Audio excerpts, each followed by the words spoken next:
IT के ऊपर क्या व्यू बन, एक ग्रुप ब्रोकरेज ने केपीआईटी को 45% टारगेट काट दिया वैल्यूएशन हायर को बोल के, एग्जाम्पल के तौर पर बोल रहा हूं। अगर हम देखें तो आपके टॉप आईटी कंपनी जो इंडिया की हैं वो 3-4 नाम 52 वीक लो पे आ गए।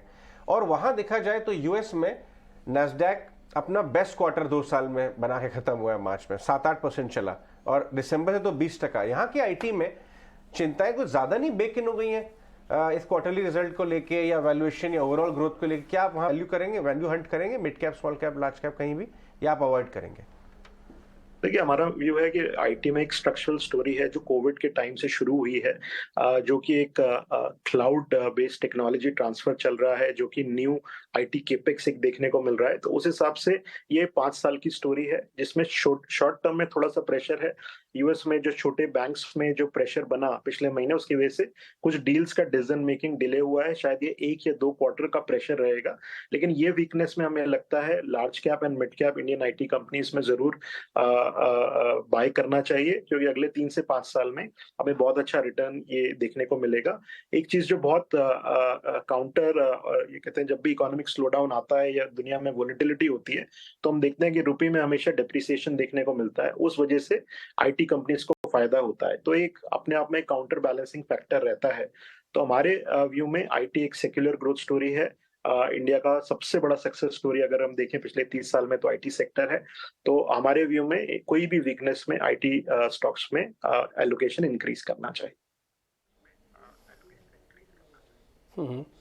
वरुण, ये फाइनेंशियल ईयर भी स्टार्ट हो चुका है इस बार, और 2024 के अंदर आपको पता है चुनाव ही हैं, तो वैसे महीनों के हिसाब से देखा जाए तो 7-8 मंथ ही हैं।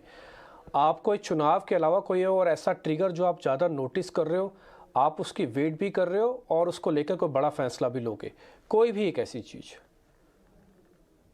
देखिए, मार्केट में हमें लगता है कि टाइमिंग करना बहुत मुश्किल है। हमारा ऐसा मानना है कि जब भी वैल्यूएशंस आपके फेवर में आ जाएं, जो कि अब आने लगे हैं, आपको मार्केट में इन्वेस्ट करना चाहिए, एलोकेशन इंक्रीज करना चाहिए। सबसे बड़ा फैक्टर, जो सबसे बड़ा रिस्क है, जैसा कि आपने कहा था, क्रूड ऑयल, तो वो सबसे बड़ा फैक्टर है जो हम मॉनिटर कर रहे हैं, क्योंकि क्रूड ऑयल जैसे मूव करेगा उसकी बेसिस पे इंडिया की इंटरेस्ट रेट पॉलिसी, आपकी करंट अकाउंट पॉलिसी सब मूव करती है। तो वो एक सबसे बड़ा रिस्क फैक्टर है। उसके अलावा मुझे नहीं लगता कि कोई भी एक फैक्टर बहुत मेजर तरीके से इंडियन इकोनॉमी, इंडियन मार्केट्स को इम्पैक्ट कर पाएगा। ब्रॉडली वैल्यूएशन, जैसे मैंने बोला, सेलेक्टिवली वैल्यू मार्केट में इमर्ज हो रहा है।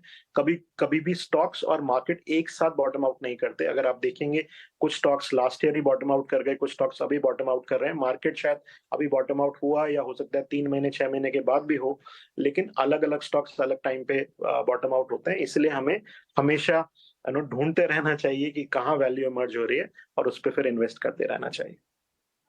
वरुण, क्योंकि जब इंटरेस्ट रेट बढ़ने का सिनेरियो था तो लगातार आप ग्रोथ स्टॉक, आईटी स्टॉक से पिटाई देख रहे थे। जो हाई पीई स्टॉक्स हैं वहाँ एक बार वैल्यू रीटेस्ट हो रही थी, एंड कुछ स्पेसेस इंडियन मार्केट्स में, फाइनेंस स्पेसेस में, बजाज फाइनेंस जैसे काउंटर्स ग्रोथ होने के बाद भी बाजार वो प्रीमियम नहीं दे पा रहा था।